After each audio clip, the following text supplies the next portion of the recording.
안녕하세요. 음악평론가 김영대입니다. 이승환 데뷔 30주년 특집 컨텐츠 3부가 되겠습니다. 3부에서는요 가장 최근에 나왔던 앨범입니다. 30주년 기념 앨범 같은 느낌도 있고요. 12집, 정규 12집이 되겠네요. Fall to Fly Who 앨범 리뷰를 하도록 하겠습니다. 제가 2부에서는 1부에서는 저와 이승환, 그러니까 저에게 이승환이라는 사람이 뮤지션이 갖는 의미에 대해서 좀 잠깐 짚어봤고, 2부에서는 이승환, 한마디로 이승환 왜 위대한가 라는 것에 대해서 한번 제 나름의 썰을 풀어봤는데, 굉장히 길게 풀었는데 그래도 너무 또 하지 않은 얘기들이 많은 것 같아요. 그래서 좀 아쉬운 면이 있는데, 지금 확답은 못하겠지만 아마 3부 이후로도 지금 생각해놓은 콘텐츠들이 몇 개 있습니다. 그래서 제가 빠지거나 아쉬웠던 얘기들은 그때 또 하도록 하고요. 자, 3부에서는 앨범 리뷰, 신보 앨범 리뷰를 한번 자세하게 한번 들어가 보도록 하겠습니다. 자, Fall to Fly Who입니다. 다행스러운 마무리라고 저는 개인적으로 좀 느꼈어요. 한때는 좀 비관적으로도 생각을 했었어요. 그러니까 과연 후가 나올까? 왜냐면 전편 11집이 나왔을 때 이승환 본인의 말도 그랬었고, 이게 잘 안 되면 12집은 어려울 것 같다, 후는 어려울 것 같다라는 말도 했었고, 그리고 또 뭐 여러 가지 정치적으로도 그렇고 좀 어려운 시절이었기 때문에 어떨지 또 그런 생각을 했었는데, 다행히도 나왔습니다. 그래서 저는 일단은 후가 완성됐다, 나온다라는 말을 듣고 뭐 기대감 이런 거를 다 떠나서 다행스럽다라는 생각을 했습니다. 최근에 나온 방송들 제가 몇 개 찾아봤어요. 다스베이더도 봤었고, 그 외 라디오 인터뷰 하신 것들도 봤고, 이승환 씨 본인에게는 지금 최고의 앨범이라고 자평을 하고 계세요. 이승환 씨도 그렇고 사실 많은 뮤지션들이 가장 최근의 작업들을 또 최고의 작업이라고 평가하는 모습들이 많이 있어서 사실 그 평가가 놀랍거나 이상하거나 이런 느낌은 사실 그런 느낌은 없어요. 그렇지만 분명히 자신감이라고 느껴졌고, 이승환 씨가 이렇게 없는 말을 하는 그런 뮤지션은 아니기 때문에 굉장히 듣기 전부터 기대가 많이 됐습니다. 결론은 원래 마지막에 내는 거죠. 근데 결론 비스무리한 말을 한번 던져보자면, 제가 듣기에 분명 이 시점 대중음악계에서 시사하는 바가 있는 그런 앨범이라는 생각이 들고, 또 이승환 스스로 본인의 최고 앨범이라고 말하는 그 자신감이 근자감이 아니라 근거가 있는 앨범이 아닌가라는 결론을 제가 내리게 됐습니다. 한번 이제 왜 그런지 한번 들어가 보도록 할게요. 이승환 음악을 왜 들으십니까? 이승환 앨범 음악 팬이어서 들으시는 분들도 있겠죠. 근데 저 같은 경우는 음악을 평가하는 입장에서 가장 기대하는 부분은 역시 사운드예요. 이번에는 어떤 사운드가 나올까? 어떤 질감의, 그러니까 어떻게 보면 이제는 거의 디테일에 뭐라 그러죠? 와인 소믈리에. 이제 소믈리에 영향이 돼가는 것 같아요. 이승환의 음반을 들으면서 뭔가 매니악한 궁금함이 생기는 거예요. 이번 앨범의 사운드의 방향이랄까, 톤은 어떨까? 저번보다는 좀 따뜻한 질감일까, 차가운 질감일까, 날카로울까, 부드러울까, 이런 것들을 굉장히 기대하게 되고, 근데 저는 가끔 제가 이제 동료 평론가들이나 또 음악 매니아들하고 얘기를 하면서 논쟁 아닌 논쟁을 하는 부분들이 이런 건데요. 쉽게 말하면 이런 거죠. 사운드가 전부야? 음악이 좋아야지 사운드가 좋으면 돼? 사운드만 좋으면 되는 거야? 이렇게 질문하는 분들이 계세요. 그리고 그런 분들이 또 근거로 듣는 앨범이 1집, 뭐 2집, 2호 공감 이런 음반들이에요.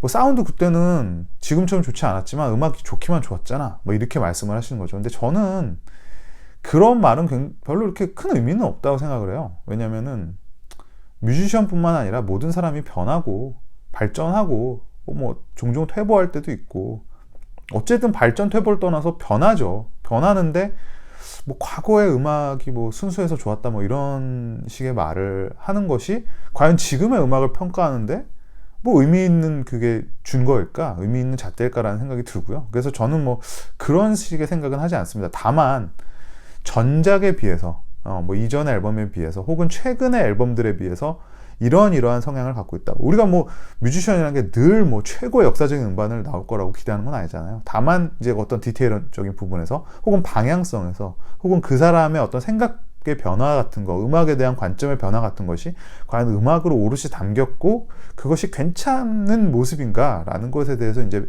관심을 갖게 마련인 것이죠. 저는 이승환에게 있어서 거듭 말씀드리는 이제 비슷한 말을 드리게 되는데, 이승환에 있어서 사운드는 특수효과가 아니라 본질이라고 생각을 합니다. 그러니까 이승환이라는 뮤지션이 저는 음악 작업을 할 때 그리는 것도 결국 상당수 많은 뮤지션들과 마찬가지로 어떤 특정한 사운드의 그림이라고 생각을 해요. 우리가 그 곡이 좋다, 감동적이다 이런 거는 주관적인 영역이고 그건 사람마다 다 다르죠. 근데 적어도 음악을 만드는 사람은, 저는 이제 글 쓰는 사람으로서 비슷한 고민들이 있는데, 제가 원하는 어떤 방식의 표현과 그것들이 딱 떨어지느냐, 저는 이제 글적으로죠. 이제 뮤지션에게는 그 사운드적으로인 거겠죠. 그런 것들이 정말 그 호흡이 딱 맞게 떨어지냐라는 거를 그 완성도라고 보는 거예요. 근데 저는 이승환에게 있어서 이제 사운드가 그런 거라고 보는데, 본인이 원하는 그 사운드, 그 그림이 만들어졌느냐. 그래서 저는 이승환의 음악을 들으시는 분들은 가급적이면 좋은 음향기기를 갖고 계신 것 중에서 가장 좋은 음향기기를 써서 정말 디테일에 관심을 한번 관심을 기울이라고 말씀드리고 싶습니다.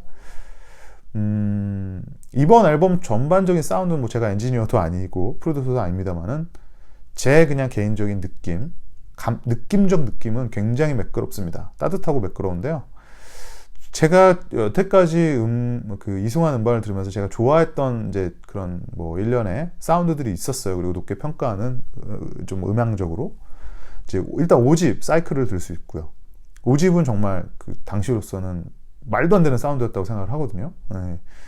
그 정말 질감과 그 따뜻하고 풍성한 그 러시한 사운드라고 하죠, 영어로는. 그런 것들이 가능했었다는 것이 지금도 놀랍고요.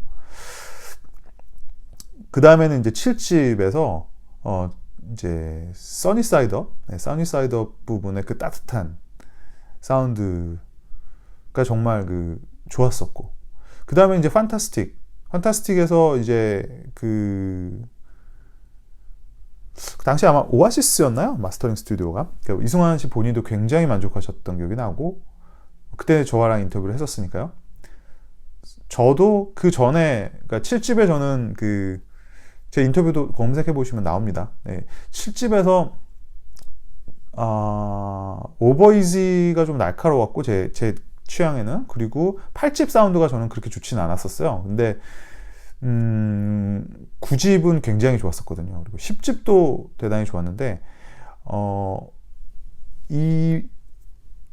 이번 앨범은 전반적으로 굉장히 윤기가 있고, 그리고 밸런스나 뭐 질감 이런 것들도 우수해요. 뭐 제가 감히 뭐 평가할 영역은 이미 넘어선 것 같고요. 그리고 날카로움보다는 확실히 따뜻한 느낌이 강하고, 그런 것들 봤을 때 어떤 것들이 있을까라고 봤을 때는 저는 이제 이번 앨범에는 그 고현정 기사님, 고현정 기사의 활약이 좋았다고 생각을 해요. 뭐 거의 대부분 곡은 믹스를 하셨죠. 그래서 외국 믹스 엔지니어를 따로 쓰지 않고 고현정 기사님이 책임을 지셨는데, 그 한국적인 그런 감수성을 충분히 고려를 한 느낌이 들어요. 그래서 앨범 전반부 5곡들 특히 그런데 뭐랄까요, 좀 따뜻하면서 통통 튀고, 그리고 80년대 뭐 스무드 재즈 팝 앨범 이런 데서 듣던 그런 아주 질감이 까실까실한 그런 사운드를 맛볼 수 있고, 그래서 좀 굉장히 간지러워요. 귀가 간지럽고 유려한 사운드가 완성이 되었고, 후반부 들어서는 이제 6번 트랙부터는 거의 이제 굉장히 뭐라 하냐, thick하다 그러죠. 두꺼운 사운드. 그 다이나믹한 그 사운드의 그림이 정말 잘 그려내고 있고, 그 곡에서 원하는 사운드가 구현이 정말 잘 된 것 같아요. 뭐 Do the Right Thing 같은 경우, 그 두터운 그루브 같은 거 정말 브라스 쫄깃하고, 10억 광년의 시은호의 막 그런 섬세한 거, 앰비언스라든지 막 그런 디테일들이 너무 좋았고, 또 백야 같은 거 들었을 때는 정말 뭐랄까 막 이렇게 마음을 짓누르는 것 같은 그 현의 막 밀도감 같은 것들, 뭐 돈의 신에서의 그 웅장함, 그 두터운 또 텍스처, 이런 것들이 사운드적으로 굉장히 잘 구현됐다는 생각이 들어요. 그래서 설득력이 있고, 뭐 흠잡을 데 없는 것 같아요. 사운드적으로는 제가 뭐 다시 말씀드리지만 제가 평가할 영역은 아닌, 뭐 이미 넘어선 것 같고요. 뭐 디테일하게 그런 성향이나 선택이 궁금한 부분이 있는데, 이런 것들은 사실 직접 여쭤보지 않는 한 제가 말씀드리기는 어렵겠죠. 트랙 바이 트랙을 한번 넘어가 볼게요. 저는 사실은 1번, 4번 트랙 전부 킬러라고 생각을 합니다. 뭐 이규호가 쓴 곡이죠. 30년, 뭐 그저 다 안녕, 이런 것들은 이규호 특유의 따뜻한 멜로디와 이승환 보컬의 뭐 그 조합에서 오는 독특한 궁합이 있죠. 그게 정말 잘 보여주는 곡인 것 같고, 그 이전에 어떤 앨범들보다도 사실은 튀는 좀 이상하다고 할 수 있는 그런 어프로치를 거의 배제를 하고 있어요. 그래서 전반적으로 세련된 톤, 그리고 듣기 편한 사운드 쪽에 충실하고 있다는 느낌을 정말 강하게 받았고요. 30년은 제 생각에는 과거에 뭐 GRP라든지 이런 퓨전 음반의 팝 사운드를 듣는 것 같은, 네, 그런 곡이었어요. 이 앨범의 뭐 베스트 트랙 중 하나라고 보고, 사운드적으로 얼핏 이제 연상되는 곡들이 과거에 뭐 사이클에 있었던 그가 그녀를 만났을 때 같은 거, 그다음에 나중에 뭐 에그였었나요? 세 가지 소원 같은 곡들, 그런 그 전이었죠? The Way in Life인가요? 어쨌든 그런 왕년의 정말 팝 발라드 명곡들이 생각이 났어요. 창법 같은 경우도 최근 스타일보다는 어떻게 보면 90년대 약간 스로우백 느낌을 의도하신 것 같아요, 일부러. 뭐 음원들이 약간 막 사운드가 막 물결치죠. 그런 느낌이 아주 싱그럽고, 그 디테일들이 굉장히 간질간질한 그런 음악입니다. 나는 다 너야인데요. 이 앨범의 뭐 단연 베스트 중 하나인 것 같아요. 뭐 코모도스라든지 뭐 라이오넬 리치, 이런 음악들이 떠오르는 그런 따뜻함, 아주 여유롭고 따뜻한 느낌이 드는 사운드, 보컬풍 사운드고요. 사운드적으로는 저는 굉장히 이 앨범에서 좀 흥미로운 그런 시그니처를 갖고 있다고 생각을 해요. 곡 전반의 그 편곡 중에서 저는 리듬 섹션의 그 질감이 좀 굉장히 특이했다고 생각을 하거든요. 드럼이나 베이스, 그런 선택이 좋았고, 이승환 같은 경우가 락도 락이지만 가끔 이런 소울풀한 곡들의 호흡이 굉장히 좋은 편이에요. R&B 곡들. 또 후반부에 이제 그 브라스, 보컬 하모니, 이런 것들이 주는 그 어쿠스틱한 사운드의 그 어쿠스틱한 질감 있잖아요. 그 어쿠스틱 사운드만 갖고 있는 그런 것들은 정말 일품이었다고 생각을 합니다. 너만 들으면 돼 라는 곡인데요. 뭐 깔끔하고 유려한 그런 팝 사운드죠. 이 전반부에 있는 곡들 중에서는 이승환의 보컬이 가장 특이하게 들리는 곡인 것 같고, 다채로워요. 그리고 그 보컬의 톤 같은 거 대조가 있어서 다이나믹한 느낌을 주고, 그래서 이제 그 곡 자체는 사실 복잡하지 않거든요. 하지만 역시 지루하지 않게 느껴지는 그런 부분이 되겠고, 그 펑키한 곡들은 막 또 똥똥거리는 그런 펑키한 곡들의 사운드의 질감, 그루브가 아주 깔끔하게 명료하게 그런 구현된 곡입니다. 그 다음은 이제 모두 다 안녕입니다. 뭐 많은 분들이 그렇게 생각하실 것 같긴 한데요. 이 앨범의 역시 베스트 중 하나라고 생각이 들어요. 멜로디 자체가 너무 또 좋죠. 이규호의 그 벅찬 멜로디가 좋고, 그 이승환의 보컬이 그 멜로디가 가진 섬세한 어떤 그 스토리를 살려나가면서 굉장히 극적으로 분위기를 고조시키고 있죠. 그 이승환 앨범 늘 들으면 느껴지는 그 굉장히 다이나믹 레인지가 넓은 그런 보컬의 섬세하면서 공간감이 있는 그런 사운드, 이런 것들이 또 이런 또 어쿠스틱하고 극적인 곡의 장점이 있는 임원일, 그다운 그런 편곡과 어우러져서 궁합이 좋았다고 생각이 들어요. 아주 명곡이라는 생각이 들고요. 자, 생존과 낭만 사이인데요. 이례적인 곡이죠. 예, 가장 들으면서 가장 특이하다고 생각했던 곡이고, 아이돌 음악에서는 뭐 많이 들리는 그런 트로피컬 팝 사운드입니다. 근데 보통 당연히 이제 보이밴드나 이런 곡들에서는 이렇게 케이팝스러운 그 구성이 있죠. 뭐 댄스 브레이크라든지 드롭 같은 걸 넣는 부분. 근데 그런 구성적인 차이가 있지만 이 곡은 정말 그 핵심만 딱 간추린 깔끔한 네, 팝 사운드예요. 그래서 뭐 앨범 중에서 뭐 가장 무난하게 들을 수 있는 곡이 아닌가 싶기도 하고요. 자, Do the Right Thing인데요. 제가 한동안 계속 반복적으로 들었습니다. 뭐 이 곡을 제가 가장 좋아해서라기보다는 그 사운드가 너무 재밌었어요. 저는 뭐 가요에 브라스를 쓴 곡들이 뭐 워낙에 많습니다만은 이 곡은 손꼽힐 것 같은 곡이에요. 그런 브라스 섹션의 편곡에 있어서는 이거 편곡한 분이 이제 필 라스터라는 사람인데 필 라스터. 이 사람이 본인이 이제 관악 주자기도 하고 그리고 정말 유명한 아티스트들의 그 관악 편곡만을 그 담당하는 사람이기도 해요. 그래서 여러 군데서 이름을 볼 수 있는데 역시 이제 이승환이 이 곡에서의 또 핵심이 그 편곡에 있다고 보고 맡긴 것 같아요. 그런 그림이 정말 잘 구현된 곡이 아닌가 싶습니다. 자, 이제 곡들이 조금 더 thick해지고 심각해지는 것 같아요. 10억 광년의 신호. 물론 여기 나왔던 곡도 이제 미리 나왔던 곡들도 있지만 제가 이제 새로 듣는다는 마음으로 리뷰를 하고 있습니다. 10억 광년의 신호는 글쎄요, 이승환이 앞으로 음악 생활을 뭐 얼마나 더 할지, 뭐 몇 년이 더 갈지, 그거는 제가 확답을 할 수는 없겠지만은 아마 중기 활동 정도 되겠죠. 지금이 최소. 아니면 뭐 2000년대하고 2010년대 이쯤으로 끊어 본다면은 이 시기를 대표하는 어떤 대곡, 명곡 중 하나로 들어가 마땅하지 않은가 싶습니다.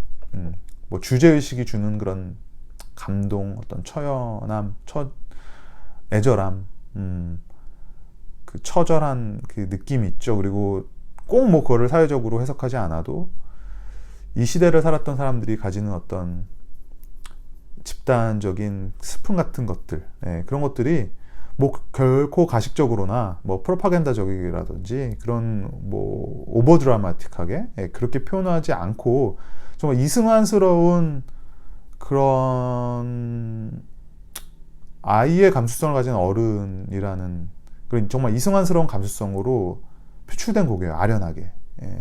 노스텔지아 같은 것도 느껴지고 아주 훌륭한 곡입니다. 뭐 이렇게 제가 딱히 뭐 덧붙일 말은 없는 것 같아요. 그 편곡이라든지 사운드의 전반적인 그림이라든지 가사, 멜로디 모두 훌륭한 곡이라고 생각이 들고요. 자, 그다음 백예합니다. 이번 앨범에 제가 처음에 듣고 가장 임프레시브한 좀 문제작이라고 생각했던 곡인데 뭐 가장 좀 그 처절한 분위기를 반영하는 곡이기도 하고요. 앨범 소개에도 이제 나왔지만은 그 현편곡가죠, 박인영 씨. 지금 영화음악가로도 활동하고 있다고 해요. 박인영 씨의 뭐랄까요, 뭐 농익은 뭐 박인영 씨도 이제 경력이 엄청나죠. 근데 뭐 농익은 어떤 최고의 프로페셔널리즘이 보이는 곡입니다. 박인영 선생의. 아까 Do the Right Thing에서는 이제 브라스 편곡가를 전문적으로 썼지만 이 곡은 뭐 핵심이 현이죠. 그래서 전반적인 편곡은 고영한 씨가 했지만은 이 박인영 씨에게 어떻게 보면 하이라이트적인 이 현편곡을 일임을 하면서 과거에 뭐 데이비 캠벨이라든지 이런 사람들이 했던 그 명곡들에 버금가는 그걸 오히려 능가한다고도 할 수 있는 그런 정교한 편곡이 나왔습니다. 이걸 그 캐피럴 스튜디오 A에서 녹음했다고 했는데 제가 얼마 전에 거기 다녀왔잖아요. 다른 이유긴 했지만 그 아이돌 그룹 슈퍼엠의 데뷔를 거기서 했거든요. 그래서 제가 다녀오면서 내가 스튜디오 A를 한번 오다니 이런 감흥을 느꼈는데 바로 이 현이 거기서 녹음된 것이라고 합니다. 어쨌든 들으면서 저는 아까도 말씀드렸지만 가슴을 짓누르는 느낌이 있었어요. 좋은 의미로. 그러니까 음악을 들으면서 늘 편하기만 한 것이 정답은 아닌데 불편함에서 주는 감동이 있거든요. 근데 정말 불편했어요. 보컬이라든지 현애라든지 그런 것들이 좋은 의미로요. 자, 돈의 시입니다. 뭐 많이들 아시는 곡이죠. 사람이 아니라 돈을 믿었던 어떤 사람에 대한 이야기입니다. 풍자극이죠. 이런 풍자라는 방식을 이 락 오페라라는 형식으로서 이제 빌려서 표현을 했죠. 그 사운드 스케일이 상당히 큰데요. 그러니까 저는 이게 뭐 노하우적으로 스튜디오 노하우가 어떤 식으로 이제 이런 곡들을 녹음을 하는지는 잘 모르니까 말씀을 드릴 수가 없는 게 참 아쉽습니다. 근데 이런 곡들은 정말 그 후기를 한번 보고 싶어요. 어떻게 이 사운드가 완성이 됐는지 궁금해지는 곡이에요. 이런 굉장히 두껍고 다채로우면서 레이어가 굉장히 많은데 이러한 것들이 이렇게 결국 우리가 이제 듣는 거는 두 귀로 듣게 되는 건데요. 이런 그 압축된 느낌, 그런 것들이 어떻게 가능한지 사실은 좀 궁금한 면이 있습니다. 그 녹음 과정 같은 것들이요. 마지막 곡은 이제 Fall to Fly입니다. 1탄이 나왔던 그 전 앨범에서 나왔던 곡이죠. 그때 2014년, 5년? 4년? 네. 뭐 여러 가지로 이제 암울했던 시기입니다. 이승환도 본인에게도 그랬을 것이고 많은 사람들에게 그렇게 느껴졌던 시기였는데, 앨범 제목이 이제 비상을 위한 추락이라고 돼 있는 것이 뭐 단순히 개인적인 것들을 말하는 건 아니었을 것 같아요. 많은 사람들에게 좀 집단에게 해당되는 이야기였을 것 같은데, 그러한 것들이 이제 좀 뉘앙스를 바꿔서 이번 앨범에서는 좀 희망을 강조한다고 말을 해요. 그래서 저는 그러니까 여전히 완벽하진 않지만, 여전히 해결된 것은 아니지만 희망을 품을 수 있는 단계까지는 왔구나라는 생각이 이 곡에 녹아들어 있다고 생각을 해요. 보는 관점은 다르겠죠. 네. 자, 앨범 전반적인 총평을 해보자면, 사실은 이런 앨범을 평가하면서 좀 아쉬운 점이 있다면, 이승환 같은 뮤지션, 이게 좀 평가가 하기가 굉장히 까다로워요. 왜냐면은 이승환이라는 뮤지션이 분명 뭐 최근 힙합 뮤지션이라든지 아이돌 아티스트처럼 지금 트렌드를 같이 가고 있는 뮤지션은 아닙니다. 분명히 어떻게 보면 독보적인 길을 가는 가수죠. 그 동년배 가수와도 너무 또 다른 길을 걷고 있잖아요. 그렇기 때문에 이 음악이 이승환을 떠나서 앞으로 몇 년이 흘러서 봤을 때 가요 역사에서 어떻게 기록이 될까라는 걸 판단하기는 굉장히 어려운 것 같습니다.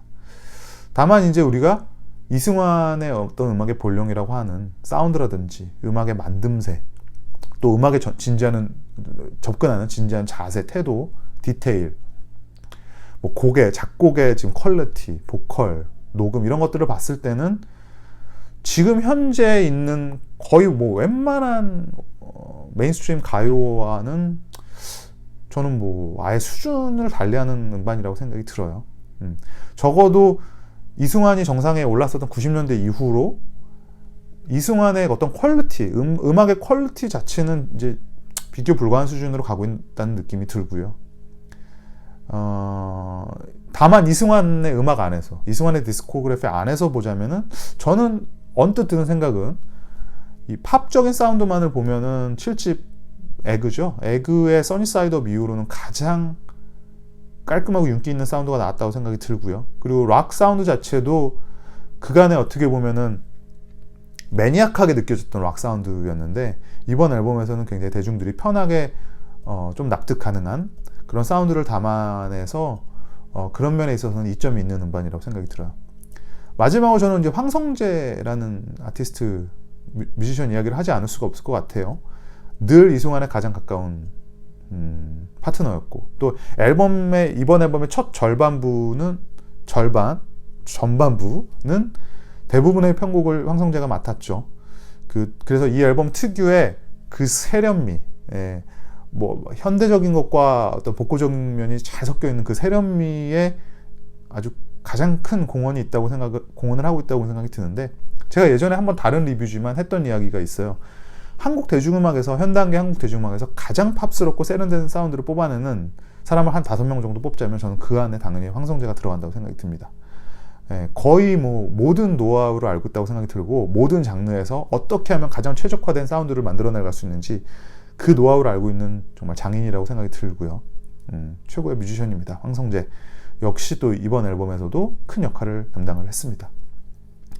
사실 저는 뭐 이승환이 가요 뮤지션이지만, 한국 대중음악 뮤지션이지만, 우리가 현재 대중음악의 뭐 전범이라고 하는, 모델이라고 삼는 팝 앨범을 뭐 많이 들어봅니다. 근데 과연 오늘날 팝 음악에서 이 정도의 사운드, 음질, 음색, 뭐 포스트 프로덕션까지의 치밀한 완성도, 뭐 전체적인 이런 만듦새 같은 것들, 그 다음에 곡의 어떤 고른 완성도, 각각의 곡의 이런 디테일을 가진, 퀄리티를 가진 음반이 저는 많지 않다고 생각이 들어요.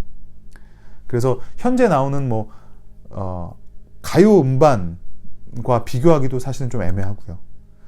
그래서 저는 독보적인 음반이라는 결론을 내리고 싶어요. 이승환이라는 이름 석자를 정말 지우고 들어도 귀를 확 띄게 하는 그런 사운드, 그런 시도, 또 실험을 담고 있고, 팝 보컬이라는 장르, 우리가 장르를 구분할 때 팝 보컬이라는 장르를 한번 구분을 해본다면 이 안에서는 굉장히 독보적이고, 또 전체를 봐도, 가요 전체를 봐도 올해 나온 음반 중에 쉽게 경쟁작을 찾기 어려울 정도의 완성도를 갖고 있는 음반이라고 생각이 듭니다.